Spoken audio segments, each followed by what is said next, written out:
अस्सलाम वालेकुम नाजरीन। इस एपिसोड के आगाज में हम देखते हैं मार्कोस बालन के पास आता है और कहता है मेरे कौंत शोबस किले से मुलाकात की दरख्वास्त भेजी गई है। तो बालन पूछता है दूसरे मसले की क्या सूरत हाल है। तो मार्कोस कहता है वो भी हल हो गया। तो बालन कहता है मैं समझता हूँ कि ये बहुत खतरनाक है, क्या तुम्हारे पास कोई और हल है? मार्कोस नफी में सर हिलाता है। तो बालन कहता है उन्हें किले को हथियार डालने पर मजबूर करना होगा, ये हमारा वाहद हल है। तो मार्कोस कहता है मुझे उम्मीद है कि चीजें आपके मंसूबे के मुताबिक होंगी मेरे कौंत। उधर एथरस अपने साथियों के साथ मंसूबा तरतीब दे रहे होते हैं और बोजोक से पूछते हैं क्या तुमने इन इलाकों में सिपाहियों की तादाद बढ़ा दी है? तो बोजोक कहता है हमने कर दी है एथरस साहब। इसी लम्हे एक सिपाही आकर खत गोकबोरू को देते हुए कहता है ये एबलन के साबिक कौंत बालन की जानब से है। खत पढ़ने के बाद गोकबोरू गुस्से से कहता है बालन कहता है कि वो किले का मुहासरा कर लेगा, लेकिन वो पहले हमसे बात करना चाहता है। तो एथरस पूछते हैं कौन सी फौज किले का मुहासरा करेगी, किन फौजियों के साथ? तो इब्राहिम कहता है उसने मारिया से बिला वजह शादी नहीं की, वफादार फौजियों की तादाद कम नहीं है। गोकबोरू कहता है हमें एहतियात की जरूरत है, आइए देखते हैं कि वो मुलाकात में क्या चाहता है। दूसरी जानब मौसल में कायमाज विलियम से कहता है सलाहुद्दीन काजी फाजल के लिए मौसल के दरवाजों पर एक फौज इकट्ठी करेगा, ये मैंने कभी नहीं सोचा था। विलियम ये अच्छा नहीं है, फाजल को देने के बाद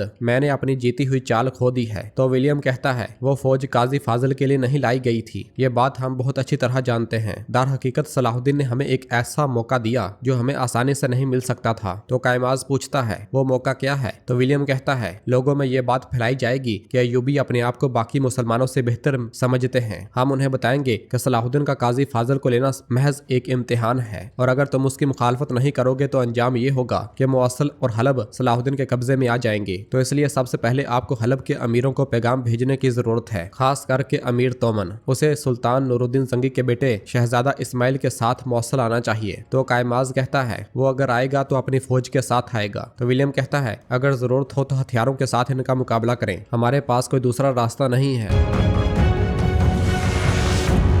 नाज़रीन फिर इसके बाद हम देखते हैं कि मौसल के करीब मौजूद करारगाह में सुल्तान कहते हैं लोगों के साथ हुस्न सलूक और समझबूझ के साथ पेश आएं, हमें फाजल के मसले को जल्द अज जल्द हल करने की जरूरत है। तो काजी फाजल कहते हैं मेरे सुल्तान ये मसला आपका जो इत्तेहाद कायम करने की कोशिश है उसके लिए रुकावट बन सकता है। तो सुल्तान कहते हैं हम उन लोगों को नहीं छोड़ सकते जिनके साथ हमने ये सफर शुरू किया था, अल्लाह के हुक्म से हम सब कुछ हल कर लेंगे। फिर बोरो काजी फाजल से पूछता है शिकायत दर्ज करने वाली ये खातून कौन है? तो काजी फाजल कहते हैं जैनब खातून। उनका भाई एक खजाने में काम करते हुए एक दानस्ता साजिश और बुहतान का सबब बना। उस वक्त के हालात में मैं उस मसले को हल करने से कासर था, तो इसलिए मोहतरमा जैनब मुझसे नफरत करती है। लगता है कि उसका गुस्सा अभी कम नहीं हुआ। तो सुल्तान कहते हैं मुझे जैनब खातून से बात करने दें। तो काजी फाजल कहते हैं जैसे आप मुनासिब समझें। सबसे पहले हमें यह मालूम करने की जरूरत है क्या या उसका भाई जिंदा है या नहीं। अगर हम उसे ढूंढ कर उसके साथ खड़े हो जाएं तो अपनी बेगुनाही साबित कर सकते हैं और तभी असल मुजरम सामने आएंगे। तो सुल्तान कहते हैं कारातेगन और अलबेस को पैगाम भेजें, मजर को तलाश करना उनकी जिम्मेदारी है। बहादुर के जाते साथ ही अलीसा और माइल्स वहां पे आते हैं। तो सुल्तान उनसे कहते हैं अलीसा और माइल्स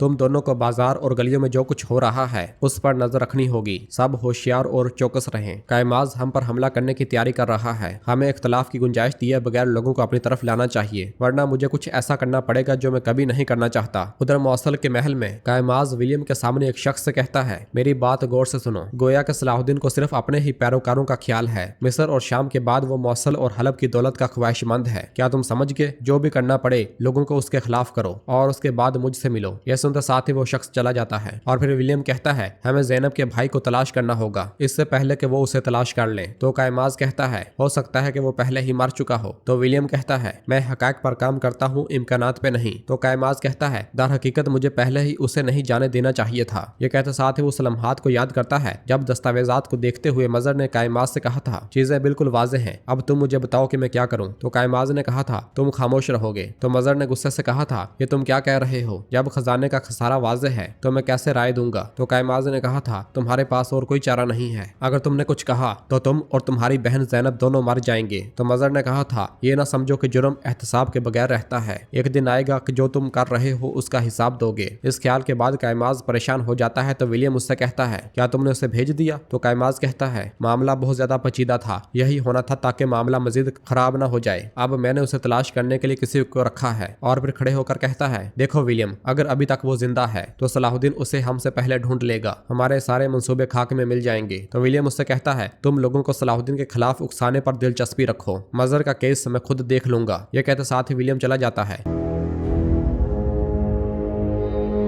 दूसरी जानब हम देखते हैं कि सायरा खातून फातिमा खातून के पास आती है और कहती है, हमें शादी के बारे में आपसे मशवरा करना चाहिए था। हमने गलती की, लेकिन मैं माँ के बगैर पली बढ़ी हूँ। मैं एक आदमी की तरह पली बढ़ी हूँ। मेरे अंदर आदाब और रवायात की बहुत कमी है। मैं आपसे इल्तिजा करती हूँ कि मुझे माफ कर दें और मुझे अपनी बेटी के तौर पर कबूल करें। मुझे वो सिखाएं जो मैं नहीं जानती। यह सुनकर फातिमा खातून उससे कहती है, मैं भी सख्ती से बोली, मेरा भी कसूर है। और फिर उसके हाथ में चादर देखकर पूछती हैं, ये क्या है? तो साहिरा कहती है, ये वहद यादगार है जो मुझे अपनी माँ से विरासत में मिली है। अब से आप मेरी माँ है। अगर आप इसे कबूल करेंगी तो ये मेरे लिए शरफ होगा। यह सुनते साथ ही फातिमा खातून उससे चादर ले लेती हैं और कहती हैं, यह बहुत खूबसूरत है। मैंने कबूल किया, शुक्रिया। जो हो गया सो हो गया। अब से तुम मेरी बेटी हो। इस दौरान शमसा वहाँ पे आती है और उन दोनों को इस तरह देखकर बहुत खुश होती है। और फिर साहिरा उनसे कहती है, वालिदा अगर आप इजाजत दें तो मैं हज के सफर में आपके साथ जाना चाहती हूँ। मैं जिंदगी के इस सफर का आगाज हज की इबादत से करना चाहती हूँ। तो फातिमा खातून खुश होते हुए कहती हैं, इजाजत की क्या बात है, मुझे इस पर बहुत खुशी होगी। यह सुनते साथ ही साहिरा उनके गले लग जाती है। दूसरी जानब काजी फाजिल को खोया हुआ देखकर सुल्तान उनसे कहते हैं, ऐसा लगता है कि इस मामले से तुम्हारे गहरे जज्बात जुड़े हुए हैं फाजिल। तो काजी फाजिल कहते हैं, ज़ैनब मेरे लिए सिर्फ एक आम इंसान नहीं है। अगर ये आफत हम पर ना पड़ती तो मैं उसके साथ होता। मैंने कभी भी अपने दिमाग या दिल से उसे नहीं निकाला। मैं अब भी उसे उसी हालत में देख रहा हूँ। इसी लम्हे खलील वहाँ पे आता है और सुल्तान से कहता है, मेरे सुल्तान मोहतरमा ज़ैनब तशरीफ लाई हैं और कदरे गुस्से में है। वो आपसे मिलना चाहती हैं। यह सुनकर काजी फाजिल कहते हैं, मेरे सुल्तान अगर आप चाहें तो पहले मैं उनसे बात करूं। मगर सुल्तान कहते हैं, नहीं, इसकी जरूरत नहीं है, आने दो उसे। इजाजत मिलते साथ ही ज़ैनब वहाँ पे आती है और खा जाने वाली निगाहों से काजी फाजिल को देखती है। और फिर सुल्तान उनसे पूछते हैं, बताएं ज़ैनब खातून आप क्या चाहती हैं? आपको इतना गुस्सा किस चीज ने दिलाया? तो जवाबन ज़ैनब कहती है, सुना है आप आदिल सुल्तान हैं, लेकिन मायूसी हुई। सुल्तान हजरत, काजी फाजिल आपके खेमे में क्या कर रहे हैं? नाजरीन, फिर इसके बाद हम देखते हैं कि जंगल में गोकबरू और बालन एक दूसरे के आमने सामने होते हैं।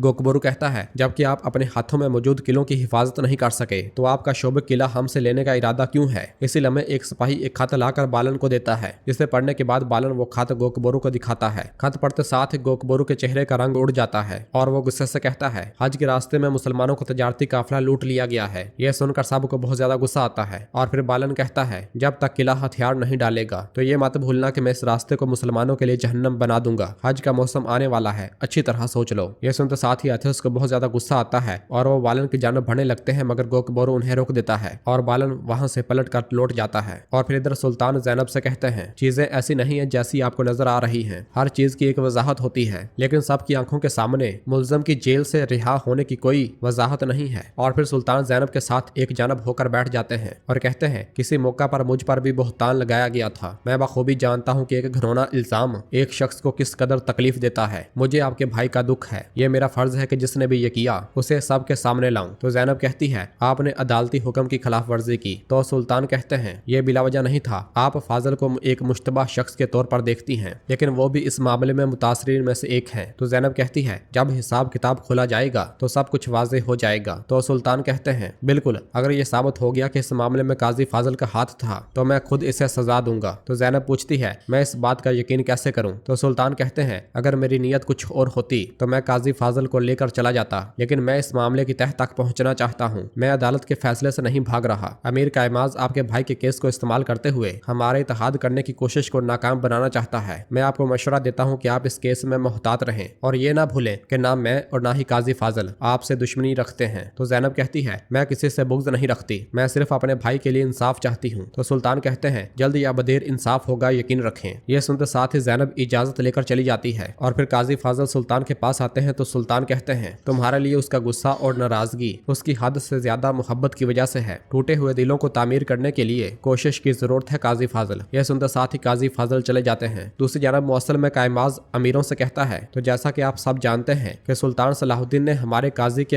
हुक्म को नजरअंदाज कर दिया। हमने अब तक ऐसा सुल्तान नहीं देखा जो शरीयत की दफात को नजरअंदाज करता है। तो एक अमीर कहता है, ये रियासत के रस्म व रवाज के खिलाफ भी नाकाबिले कबूल सूरत हाल है। तो कायमाज कहता है, सुल्तान सलाहुद्दीन जो कि हमारे सुल्तान नूरुद्दीन जंगी की मीरास को नजरअंदाज कर रहा है, वो अपने नाम पर रियासत कायम करने की कोशिश कर रहा है। उसकी बातें सुनते हुए छुपा हुआ विलियम बहुत ज्यादा खुश हो रहा होता है। और फिर कायमाज मजीद कहता है, अभी ये सूरत हाल है, तो जब सुल्तान सलाहुद्दीन आलम इस्लाम का रहनुमा बन जाएगा तब क्या होगा? आज अगर वो हमारी अदालती फैसलों पर सवाल उठा रहा है तो कल उसकी नजर हमारे खजानों तक आएगी और उसके बाद हमारी जमीनें और आखिरकार हमारी रूह तक पहुंच जाएगा। लिहाजा मौसल के काबिल एतमाद लोगों के तौर पर आपको मौसल के लोगों को सलाहुद्दीन के खतरे से खबरदार करना चाहिए, इससे पहले कि कि बहुत देर हो जाए। हम उनसे मुतालबा करते हैं कि वो मुत्तहिद होकर उसके खिलाफ उसका मुकाबला करें। सब उसकी बात से मुत्तफिक दिखाई देते हैं।